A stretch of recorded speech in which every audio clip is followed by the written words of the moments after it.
नमस्कार, बहुत बहुत स्वागत है आपका। ग्राउंड ज़ीरो पर हम मौजूद हैं और ये 88 साल का सफ़र आपको दिखा रहे हैं। जब मैं 88 साल की बात कर रहा हूँ तो ये तकरीबन 9 दशक का वक्त है और ये जो आप तस्वीरें इस वक्त पे देख रहे हैं, ये भारतीय वायुसेना के लगभग उन 9 दशकों का एक लेखा-जोखा है जो आप इस वक्त पे देख रहे हैं। लेकिन जो तस्वीर आज सब कुछ लूट ले जाने वाली है, यानी जिसे कहते हैं कि महफ़िल लूट ले जाने वाली है, वो आप ठीक उस जगह पर देख रहे हैं। वो खड़ा है रफ़ाल, जिसका इंतजार हो रहा था पिछले साल इसी दिन। आप याद कीजिए, रक्षा मंत्री राजनाथ सिंह निश्चित तौर पर इसके लिए जो है वो फ्रांस जा रखे थे, दसॉ एविएशन का ये पूरा का पूरा विमान। लेकिन ये 3 अहम विमान, सबसे पहले आप देखिए मिराज 2000, जिसे बालाकोट बॉय भी कहा जाता है, जिसने बालाकोट में जाकर वो जो स्ट्राइक की थी, एयर स्ट्राइक की थी, वो निश्चित तौर पर। उसके बाद रफ़ाल खड़ा है जो आज की ताकत है हमारी, और इसके बगल में तेजस है।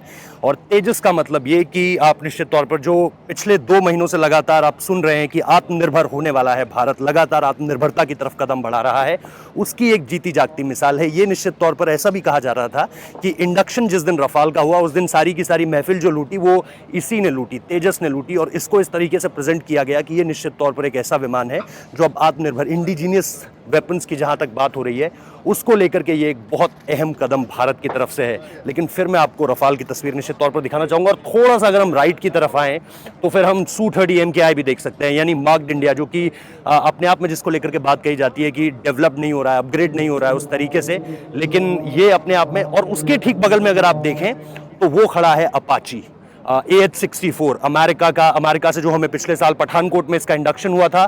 और आज के दौर में अगर आप देखें हेलीकॉप्टर्स की वॉरफेयर में अगर आप देखें तो one of the finest helicopters in the world.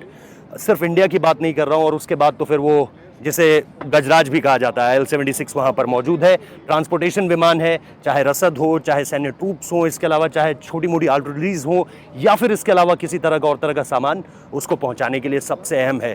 तो ये तस्वीर ग्राउंड ज़ीरो से हिंडन एयरबेस की, जहाँ पर आज 88 साल भारतीय वायुसेना को पूरे हो चुके हैं। और निश्चित तौर पर ये 88 सालों का, लगभग 9 दशकों का ये जो सफ़र है, ये आप लोगों के सामने है। ग्राउंड ज़ीरो से हम आपको सारी रिपोर्ट दे रहे हैं। और इसके अलावा जो एक अहम चीज़ मैं आपको बताने जा रहा हूँ कि हम आपको पूरे के पूरे शो की कवरेज की डिटेल देंगे। यहाँ पर अब से थोड़ी देर बाद जो शुरुआत होगी वो उन सारी चीज़ों की होगी जो इन सारे विमानों को आप उड़ता हुआ देखेंगे। निश्चित तौर पर ये सेम विमान नहीं होंगे, लेकिन निश्चित तौर पर रफ़ाल भी होगा, उसमें तेजस भी होगा, उसमें मिराज भी होंगे, उसमें जैगुआर्स भी होंगे। जैगुआर्स मतलब डीप पेनिट्रेशन स्ट्राइक जो करते हैं। तो ये सारी एक तस्वीर है, भव्यता की शुरुआत हो रही है। और आज 8 तारीख, आपको पता है, रॉयल एयरफोर्स एक समय पर नाम हुआ करता था, आज इंडियन एयरफोर्स नाम है। तो ये कहीं ना कहीं एक शुरुआत है। हमने आपको पहली झांकी दिखा दी है, लगातार हर तस्वीर आपको दिखाते रहेंगे। तो 88 साल का सफ़र हमने निश्चित तौर पर आपको दिखाया, एक एक करके लगातार। अगर आप शुरुआत से देखें और फिर अगर आप राइट की तरफ कैमरा मूव जिस तरह से हो रहा है उस तरह से अगर आप देखें तो मेन जो 3 डेल्टा विमान एक साथ रखे हुए हैं, सबसे पहले मिराज का नाम, उसके बाद फिर रफ़ाल और फिर देन तेजस। अब ज़रा इन 3 विमानों को देखिए जिनके लिए पिछले 1 से 2 सालों में सबसे ज़्यादा बातें कही गई हैं। मिराज, जिसे बालाकोट बॉय कहा जाता है, जिसने सर्जिकल जो एयर स्ट्राइक थी वो की थी। और निश्चित तौर पर उसे चुना क्यों गया था, उसकी भी बहुत दिलचस्प कहानी है Su-30 MKIs की तुलना में, जबकि Su-30 MKIs को जो है वो ज़्यादा अपग्रेडेड माना जाता है। लेकिन क्यों मिराजेस को चुना गया, उसकी एक अलग कहानी है। स्पाइस 2000 बॉम्बर्स जो है उसमें इनबिल्ट किस तरह से आसानी से हो जाती हैं और किस तरह से उनका साइज़ बहुत छोटा था ताकि वो रडार में ना आए पाकिस्तानी एयरफोर्स के, वो उसका एक बहुत महत्वपूर्ण कारण। उसके बाद आप देख रहे हैं रफ़ाल, जो कि आज का शो स्टीलर उसे आप कह सकते हैं। हालांकि जब इंडक्शन जिस दिन हुआ था इनका 10 तारीख को, तो उस दिन सारी की सारी जो लाइमलाइट थी वो ले गया तेजस।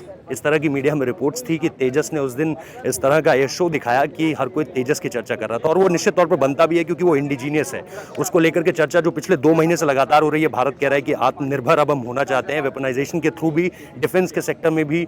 और उसका एक जीता जागता उदाहरण जो है वो ये LCH, जिसे आप जो तेजस है उसे आप कह सकते हैं।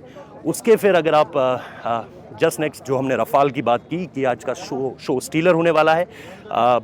10 तारीख को इंडक्शन हुआ, 17 जो स्क्वाड्रन है वो निश्चित तौर पर उसे जो गोल्डन एरोज़ है वो कहीं ना कहीं उसे उड़ाएगी। और उसके ठीक बाद फिर जैगुआर खड़ा है, जैगुआर यानी डीप पेनिट्रेशन स्ट्राइक के लिए। तो ये जो 4 विमान एक के बाद एक खड़े हैं, और ख़ास तौर पे ये जो 3 डेल्टा विमान खड़े हैं, ये अपने आप में भारतीय वायुसेना की सबसे अहम ताकत। इसके बाद अगर मैं आऊँ इस तरफ तो आप Su-30 MKI इसको देख सकते हैं। हम लगातार आपको ये तस्वीरें इसलिए दिखा रहे हैं क्योंकि ये जो 88 साल का सफ़र है, लगभग 9 दशक इसे आप समझ लीजिए, और ये जो 9 दशक का सफ़र है उनको कहीं ना कहीं एक जर्नी दी गई है। जो 6 हवाई सिपाहीज थे, उसके बाद किस तरह से जब जो इंडियन एयरफोर्स का नाम था वो रॉयल एयरफोर्स हुआ करता था, उसके बाद उसे 1950 के दशक के बाद इंडियन एयरफोर्स किया गया, और उसके बाद जिस तरह से चेंजेस आए, फिर आप वो MiG-21 देखिए, 27 देखिए, 29 देखिए, और फिर उसके बाद ये सारे के सारे मिराजेस उसके बाद 83, 84 में आते हैं, और ये दसॉ कंपनी के ही हैं जो कि रफाल जिनसे बना हुआ है।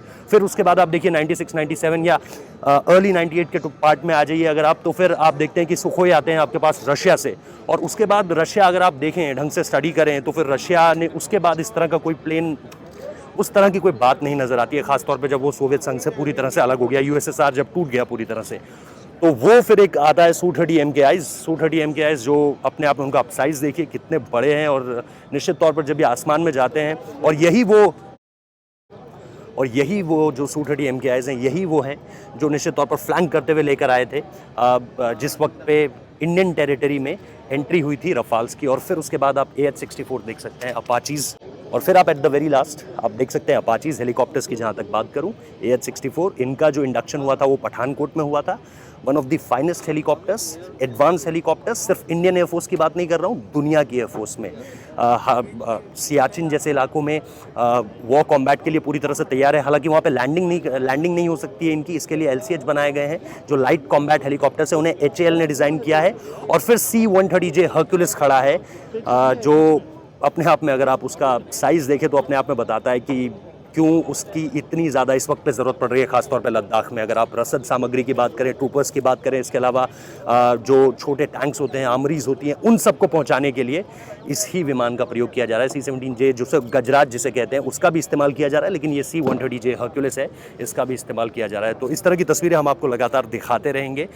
तो दरअसल 88 साल का इतिहास, 88 साल यानी लगभग 9 दशक का ये जो सफ़र रहा है, ये किस तरह से शुरू होता है, उसके कुछ ऐतिहासिक लम्हों को यहाँ पर एयरफोर्स ने, इंडियन एयरफोर्स ने हमारे सामने रखा है। अगर आप मेरी दाईं ओर देखें तो लगातार आप अपाची से होते हुए MiG-29 बाइसन, उसके अलावा आप थ्रू हेलीकॉप्टर्स, और फिर मिराज को आप देख सकते हैं, और उसके बाद मिराज 2000 की हम बात कर रहे हैं, और उसके बाद फिर जो जिक्र होता है वो रफाल का होता है, और रफाल के साथ फिर आप LCA तेजस को देखेंगे, और उसके बाद आप Su-30 MKI, और Su-30 MKI के साथ साथ फिर जो है आप वो अपाची को देखेंगे, अपाची हेलीकॉप्टर्स।